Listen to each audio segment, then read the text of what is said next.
Magdalene of Canossa, a life for God and for the poor. The city of Verona, towards the end of the 18th century, was a scene of strong contrast. The rich, noble families lived in luxury, and their homes were palaces and mansions. Hidden in the alleys of the city near the church of San Zeno were the slums where the poor were crammed in substandard dwellings. Children roamed the streets, often fighting and quarreling, hurling vulgar words at whoever was passing by. Most of them were orphans or were abandoned to themselves to struggle for their survival. A carriage passed by. Let's break the window. They have so much to eat. Let them at least suffer the cold. In the carriage was an elegant young lady belonging to one of the richest families of the city. Marchioness Magdalene of Canossa looked out of the window and saw the faces and the misery of those children. It was a sight she could never forget. It had touched the depths of her heart. In the ancient church of San Zeno, Magdalene was listening to the gospel reading. Jesus looked at the rich young man with love and said, "Only one thing is missing. Go and sell all that you possess and give it to the poor. Then come and follow me." Magdalene was only 17, yet she knew that she had to leave everything to follow Jesus. But when and how? At the door of the church, she came face to face with a beggar. The dark, sunken eyes of the woman revealed the suffering of a life without any hope. While Magdalene was giving her some money, she realized how small this gesture was. Back at Canossa Palace, there was great excitement. Laura was trying out her wedding gown. Magdalene stepped into the house and saw her elder sister, radiant with joy. She congratulated Laura, but her heart was somewhere else. She was seriously thinking of spending some quiet time in a Carmelite convent, in silence and prayer. She would better be able to find out what was God's will for her. Lord, I want to seek you and you alone, but I also want to serve the poor. Before her eyes were the abandoned children, the suffering and the sick who needed help. Magdalene remained in a convent for 10 months. The Lord made her realize that she was not called to be a cloistered nun. Much as she loved prayer, she felt that God was calling her to be a contemplative in action. Magdalene decided to return to her family. Magdalene was born in Canossa Palace on 1st of March 1774, the second child of Marquis Ottavio of Canossa and Teresa Suha, a Hungarian countess. Magdalene and her 3 sisters, Laura, Rose, and Eleanor, and brother Boniface, grew up happily. But sorrow soon entered her life. At the age of 5, she lost her father. Marquis Ottavio died while on a geological excursion to the mountains. Her mother remarried 2 years later, leaving the 5 children orphans. Their guardian, Uncle Jerome, put them in the care of a French governess, Madame Capron. Magdalene received a refined education according to the custom of the noble families of her time. She learned mathematics, Italian and French, as well as painting and embroidery. She was a lively, affectionate, and intelligent girl. She loved music and dancing and felt the attraction of a bright future as a noble lady with good prospects for marriage. Due to her upright nature, she was misunderstood and even unjustly treated by Madame Capron. At the age of 15, she was struck by a mysterious illness, including fever and smallpox. It meant a long period of isolation from her dear ones. The experience of sickness, however, helped Magdalene to grow and to mature. Throughout her painful trials, she was sustained by the tender love of Jesus crucified and of Mary, the Mother of Sorrows, who became for her the mother of charity at the foot of the cross of her Son. She grew in her desire to dedicate her life to God and to the service of the poor and the suffering. In 1796, the French army, under the leadership of Napoleon Bonaparte, invaded Verona. The attempt to overthrow French rule during Easter the following year failed, and the French came back to power. There was widespread poverty, ignorance, and moral decay. People were desperate, "Thieves! Thieves! Catch them! shouted the fruit seller. Those rascals ran away with my apples." For the street children, that seemed to be the only way to survive. What's your name? Lucy, And yours? Tony, The children came running. Do you know how to read and write? no, Do you attend catechism class? no, Does anybody know how to pray the Our Father? no. There was silence, so Magdalene started to tell them about God, that God is our Father, a Father who loves us. Magdalene was pensive that evening when she returned home. The poor and the little ones seemed to confirm the extraordinary plan which God was revealing to her. She listened attentively to what God was telling her through His Word. In fact, she herself recalled in her memoirs, While attending Holy Mass, as the priest read a scriptural text from the book of Tobit, I felt a strong inner impulse to dedicate myself to works of charity, and I resolved to do so. While receiving Holy Communion, she felt intimately united with Jesus. At the same time, she had a passionate desire to make Him known and loved by the abandoned children she met and to prevent sin. Lord, show me the way. How Magdalene longed to leave the palace at once in order to educate them in the faith and to form their hearts to love. My daughter, God wants you all for Himself. This is certain. As for what you'll need to do for His glory, He will show you in His time. Meanwhile, continue to love Him with all your heart and to serve those around you generously, following His example. This was the advice of her spiritual director, Don Luigi Libera, who guided her in her gradual discovery of her vocation and mission in life. In 1797, Magdalene saw the Blessed Virgin Mary in a dream, revealing to her the 3 fields of work of charity which she and her first companions were being called to dedicate themselves: the education of poor girls in charity schools, the teaching of catechism in parishes, and assisting the sick in hospitals. However, Magdalene could not leave her family yet. In the same year, Uncle Jerome's young wife was struck by a deadly illness.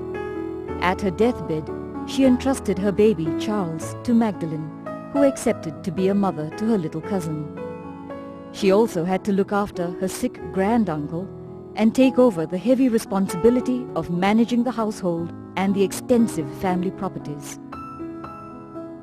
Meanwhile, Magdalene did not waste time. She continued with her charitable activities. She looked for good families to receive some of the abandoned children. She herself paid for the education of a poor Jewish girl, and even managed to persuade Uncle Jerome to be the child's baptism godfather and to adopt her. In 1799, Magdalene was able to gather some poor girls from the slums of San Zeno, and with a few companions, she started to take care of them and educate them in a small rented house. This was the little seed of what would grow into a marvelous work of God. In this little house, the girls learned to read and to write, to sew and to keep themselves clean. The place was poor and small, but it was a home where they found love, and they began once again to smile.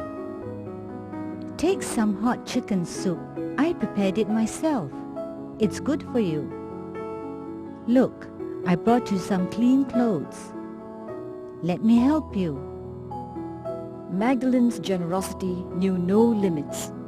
Together with other members of the Sodality for hospital visitation, she would visit the poor sick women to assist them in their material and spiritual needs. Magdalene wanted the blessing of the bishop for her work. Monsignor, this is the plan of the works of charity I hope to start. My dear Marchioness, I've heard of your numerous charitable activities. I would like you to concentrate your energy in the education of the abandoned girls. Magdalene was really like a mother to these children. Even though she was a marchioness, she would lovingly perform the most humble tasks. How she longed to leave Canossa Palace so as to dedicate herself full-time to the care of her dear girls in a little house of San Zeno. But Uncle Jerome and the rest of the family would not let her go to live in such wretched surroundings. You must not forget that you belong to the Canossa family. A Canossa will never lower herself to live in a hut together with a bunch of dirty and ignorant girls. Magdalene was already 30 years old and could actually do what she wanted. But she decided not to break her relationship with her family. For the time being, it was better for her to divide her time between her family and her girls. She did not, however, give up her plan. Meanwhile, the number of girls increased and she had to rent a bigger place. The suppressed monastery of St. Joseph's was ideal. It had spacious grounds for the children to run around and to play. Magdalene could now gather more children from the streets. Magdalene finally obtained permission from Napoleon himself to use freely the old monastery for the works of charity she intended to develop. On the 8th of May, 1808, she was able to move into her tiny cell in St. Joseph's Convent after saying goodbye to her family and the splendid halls of Canossa Palace. The pressing call of Jesus was ringing in her heart. Go into the whole world to make Jesus known and loved. My dear daughters, see how much Jesus loves us. He has given his life for us on the cross. He died so that we may live forever. Magdalene communicated her great love for the Eucharist to her girls. Jesus gives himself to us in Holy Communion. He is the bread of eternal life. Those who eat this bread will live forever. Let us learn from Jesus to be good and generous with everyone. Look at Mary, the mother of Jesus. How much she must have suffered beneath the cross. Jesus gave her to us to be our mother, and she's teaching us to love Jesus with all our hearts. In fact, right from the start, Magdalene dedicated her institute to Mary, Mother of Charity, at the foot of the cross. If we should have the privilege of being recognized as daughters of charity, I would like us to wear the medal of Our Lady of Sorrows, for she is the real foundress and mother of our humble institute. Magdalene went to Venice in 1812 in response to a request for help to start a school of charity. Together with her companion Elizabeth Mazzaroli, she went up and down the alleys, along the canals, looking for the lost sheep and bringing them back safely into the fold. She gathered many poor girls who were in moral danger from the streets and welcomed them to the charity school. She also visited the sick in hospitals, involved the noble ladies in helping the poor, and even organized monthly retreats for priests.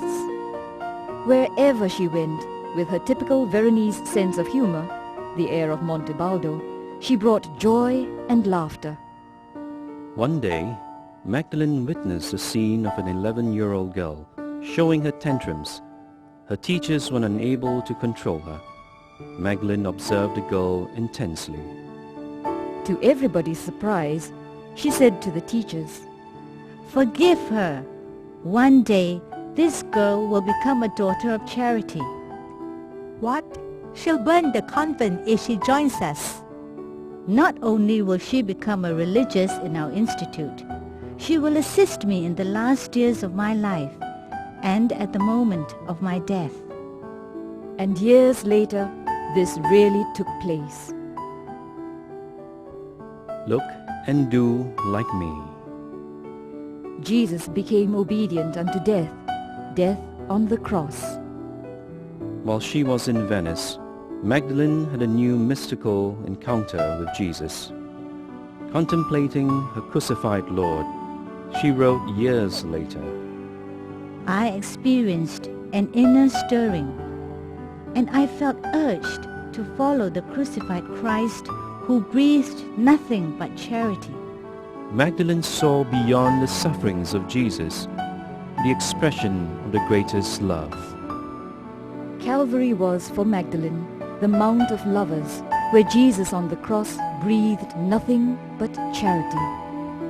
The constant contemplation and active imitation of Christ crucified became the driving force of Magdalene's entire life.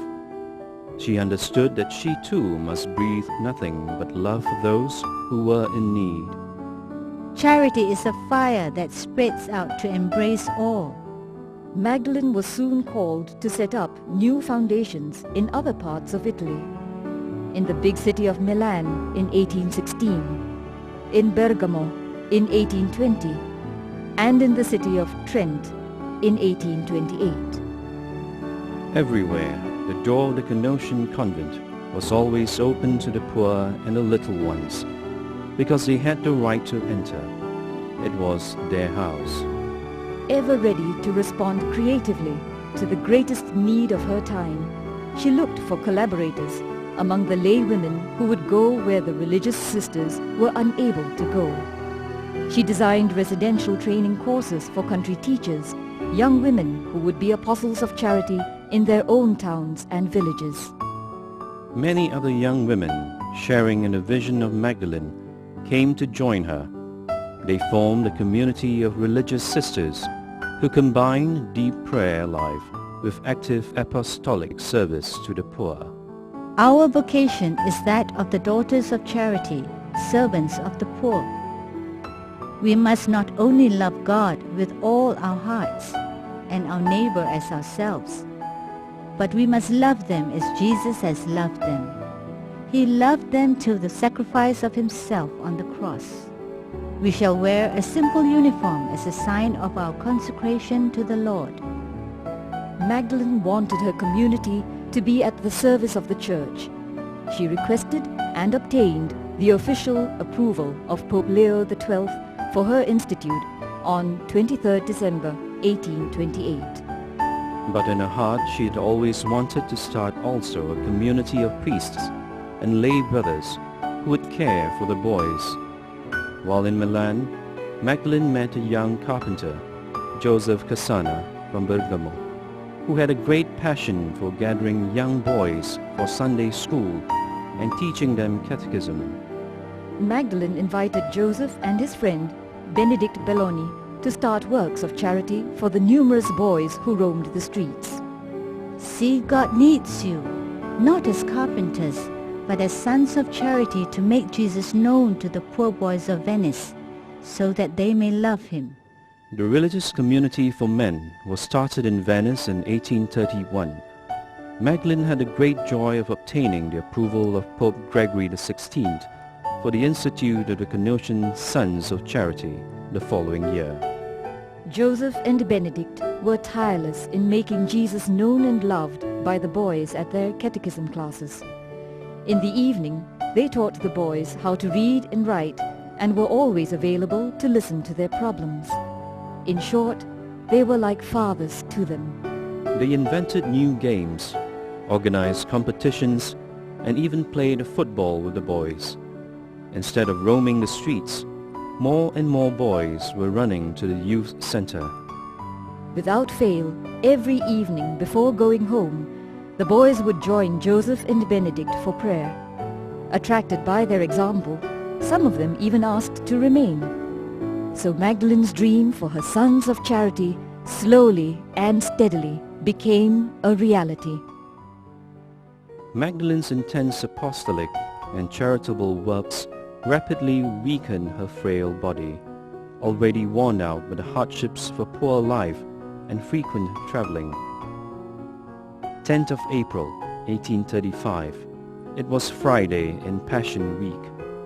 Lovingly assisted by her spiritual daughters, Magdalene asked to be lifted out of her bed to pray the 3 Hail Marys. She fell on her knees with outstretched arms. Then, slowly folding her arms in the form of a cross and bending her head, she heaved her last breath and yielded up her spirit to the Lord. Magdalene had left a precious legacy to a spiritual family. Her parting words were, Love one another, treating one another with the greatest respect and charity. Love and serve my beloved poor. Help them to know and love Jesus.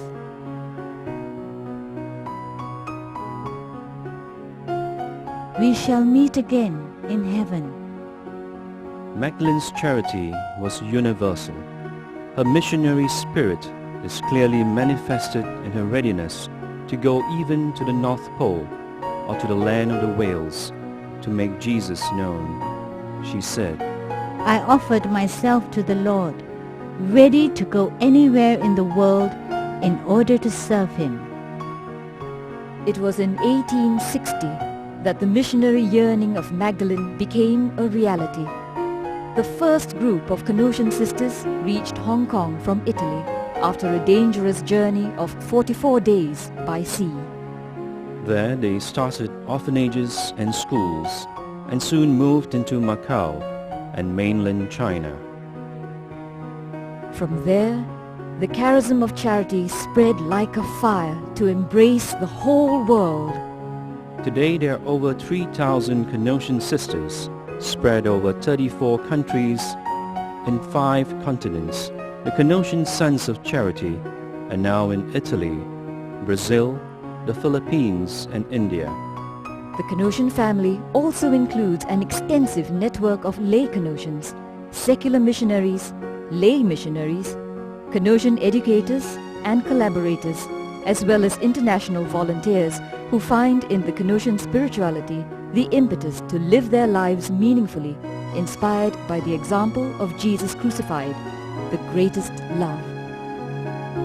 Magdalene of Canossa was proclaimed a saint by Pope John Paul II in St. Peter's Square in Rome on 2nd of October 1988. In the words of the Pope, she has become a sign of joy and hope for those who carry in themselves the wound of suffering from illness, poverty, social marginalization or exploitation. Magdalene's spirituality can be summed up as the spirit of Christ crucified, the greatest love, a spirit of humility, gentleness, fortitude and zeal, a most patient, most generous and most amiable spirit. Her spirituality lives on today in the hearts of all who will continue to tell the women and men of our time the story of God's great love.